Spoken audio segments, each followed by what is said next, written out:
ওনার কথাটা আগে মনোযোগ দিয়ে শুনুন, গুরুত্বপূর্ণ আলোচনা করেছেন উনি। গাইবের মালিক একমাত্র মহান আল্লাহ জানেন, দুনিয়ার কোনো লোক জানে না। আপনারা সবাই জানেন প্রেসিডেন্ট জিয়াউর রহমান শেখ হাসিনাকে বাংলাদেশে আসবার অনুমতি দেওয়ার 17 দিন পরে তাকে হত্যা করা হয়। আমি আশঙ্কা করছি এই তারেক রহমানও তার ক্ষমতাকে টিকিয়ে রাখবার জন্য ভারতের কথা অনুযায়ী শেখ হাসিনাকে ডিসেম্বরের মধ্যে বাংলাদেশে আসবার অনুমতি দেবেন এবং শেখ হাসিনা কড়া পাহারায় ভারতের নিরাপত্তায় বাংলাদেশে প্রবেশ করবে। তখন বাংলাদেশে ত্রিমুখী লড়াই হবে এবং ভারত চাইবে শেখ হাসিনাকে ক্ষমতায় বসাইতে, এবং তারেক রহমান 17 ঘন্টা টিকতে পারে কিনা সন্দেহ আছে, কারণ জিয়াউর রহমান তো 17 দিন টিকছিল। এখন আসি জিয়াউর রহমানের প্রসঙ্গে, কারা তাকে হত্যা করলো, কাদের নির্দেশে তাকে হত্যা করা হলো। আমি জিয়াউর রহমানের খুব কাছের লোক ছিলাম এবং জিয়াউর রহমান আমাকে খুব স্নেহ করতেন, আমি তাকে খুব ভালোবাসতাম এবং আমি 78 সনের বিএনপি যুব দলের কেন্দ্রীয় কমিটির প্রতিষ্ঠাতা সদস্য। তখন এই মির্জা আব্বাস, সে ছিল ঢাকা মহানগরীর আহ্বায়ক, এবং আবুল কাশেম, সে ছিল কেন্দ্রীয় আহ্বায়ক। বরিশাল বিভাগের মধ্যে মাত্র একজন সদস্য ছিল আর আমি নিয়ে 2 জন। তো একদিন আমি তার সাথে সাক্ষাৎ করতে যাই তার পার্টির অফিসে।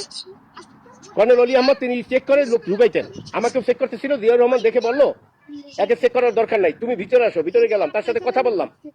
পরে উঠবার আগে অপ্রাসঙ্গিক কিছু কথা বললাম, সেটা বিভিন্ন আর্মি কুর ব্যাপারে। তিনি আমার কথা পছন্দ করলেন না। তারপরে আমি চিন্তা করলাম বাংলাদেশ ত্যাগ করবো। আমি বাংলাদেশ ত্যাগ করে চলে যাই। আপনারা একটা কথা মনে করবেন, জিয়াউর রহমানের সাথে এত সম্পর্ক থাকার পরেও আমি কেন ত্যাগ করলাম? কারণ আমি নিজের নিরাপত্তা অভাব ছিল তখন। তো ঠিকই 7ই নভেম্বর 1975 সনে কর্নেল তাহেরের নেতৃত্বে সিবিআই বিপ্লব হয় এবং বিপ্লব সাকসেসফুল হওয়ার পরে জিয়াউর রহমানকে মুক্তি দেয় এই সাধারণ সৈন্যরা। তখন সাধারণ সৈন্যদের মুখে একটাই স্লোগান ছিল, জিয়া জিয়া জিয়া। কিন্তু কর্নেল তাহের চেয়েছিলেন নিজে ক্ষমতায় বসতে, তিনি বসতে পারলেন না, কারণ সাধারণ সিপাহীরা সেটা চায়নি। পরবর্তীতে তিনি 17 জন তার বাহিনীর লোক নিয়ে ভারতের হাই কমিশনারকে হাইজ্যাক করতে যান। একই সময় জিয়াউর রহমান তার সৈন্যবাহিনী ওই ভারতের হাই কমিশনারে পাঠায় এবং তখন 17 জন সৈন্যসহ অস্ত্রসহ তাদেরকে গ্রেপ্তার করতে সক্ষম হয়। তাহলে আমার প্রশ্ন হলো, কোন এজেন্ট এই কর্নেল তাহেরকে উপদেশ দিয়েছিল যে তুমি আমার হাই কমিশনারকে হাইজ্যাক করে নেবে, আমি তখন তোমাকে ক্ষমতা বসাবো আমার সৈন্যবাহিনী পাঠাইয়া? কারণ ওই সময় সরকারটা ছিল নড়বড়ে, তেমন কোনো সরকারের অবস্থাই ছিল না, যেটা আজকে পর্যন্ত চলতেছে একই রকম। তো অন্যদিকে জিয়াউর রহমানকে কেউ কিন্তু ওই এজেন্টই আবার বলছে যে এখন যাও, দেখো কর্নেল তাহের তার বাহিনী নিয়ে আমার হাই কমিশনারকে হাইজ্যাক করতে গেছে। এটা যদি না হয়, দুই পক্ষই এই এজেন্ট ছিল। সেই এজেন্টকে আজকে আপনারা চিন্তা করবেন। তো প্রেসিডেন্ট জিয়াউর রহমান, সে প্রেসিডেন্ট হলো, কর্নেল তাহেরকে ফাঁসি দিল।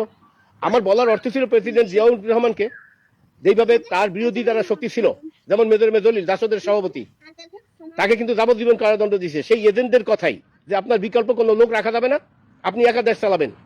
পরবর্তীতে তাকে হয়তো উপদেশ, আমি পূর্বে বলছিলাম শেখ হাসিনাকে, এই জার্মানি থেকে বলছিলাম 17ই জুলাই, প্রধানমন্ত্রী আপনি বৈষম্য বিরোধী ছাত্র আন্দোলন আপনি অনতিবিলম্বে সমাধান করুন, নতুবা সরকার পতনের আন্দোলনের ডাক আসবে, তখন আপনার করার কিছুই থাকবে না।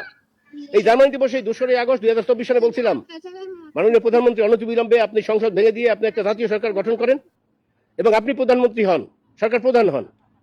কিন্তু শেখ হাসিনা সেটা লক্ষ্যই করেন। আপনার আমার জাগবীর বাঙালি এবং হোসেন শহীদ বদরুল এই ইতে ফেসবুকে পাবেন। আজকে আমি তারেক রহমানকে বলছি, যদি জীবন বাঁচাইতে হয়, দেশকে রক্ষা করতে হয়, তাহলে অনতিবিলম্বে কারো কথা না শুনে আলতাফ হোসেন চৌধুরীকে প্রেসিডেন্ট বানান এবং মন্ত্রী পরিষদের রদবদল করার দরকার নাই। আর অন্যদিকে আপনি একটা বিল আনয়ন করেন, জাতীয় সরকারের বিল। সেই বিলটা আপনি প্রধানমন্ত্রী থাকবেন, সরকার প্রধান থাকবেন এবং সংসদে পাশ করায় নেবেন। পাশ করা নেওয়ার পরে সংসদ ভেঙে দেবেন। ভেঙে দিলে এরপরে আপনি যে জাতীয় সরকার গঠন করবেন, সরকার প্রধান আপনি থাকবেন, বাকি সদস্য 3 বাহিনীর প্রধান 3 জন, প্রাক্তন সেনা অফিসার যাদের মধ্যে কোনো দুর্নীতি নাই তাদের থেকে 5 জন, এবং দেশের সুশীল সমাজ যাদের মধ্যে কোনো দুর্নীতি নাই তাদের থেকে 10 জন, বিভিন্ন রাজনৈতিক দল থেকে 10 জন যাদের মধ্যে কোনো দুর্নীতি নাই, এবং প্রবাসীর থেকে 5 জন। এগুলো নিয়ে আপনি একটা সরকার গঠন করে দেশে হানা ভোট দেবেন। এটি হলো আপনার সরকার। এবং 3 বছরের মধ্যে এই দেশে যে আল্লাহ দিয়েছে মাটির নিচে, সেখানে গ্যাস দিছে, সেখানে প্রচুর কয়লা দিছে, লোহা দিছে, তা দিয়ে আমরা ভালোভাবে বাঁচতে পারি। এবং অন্যদিকে যদি আমার পরামর্শ নেন, তাই প্রতি বছর 3-4 লক্ষ লোক বিদেশে পাঠানো হবে, সেটা আরব দেশে নয়, ইউরোপ, আমেরিকা, অস্ট্রেলিয়া, কানাডা এইসব দেশে পাঠাইতে পারবেন। আর আরব দেশে আমাদের লোকের দরকার নাই, কারণ ওখানে গাদার মতো খাটে আর বেতনটা দেয় 25-30 হাজার টাকা, বাংলাদেশে ইনকাম করতে পারে।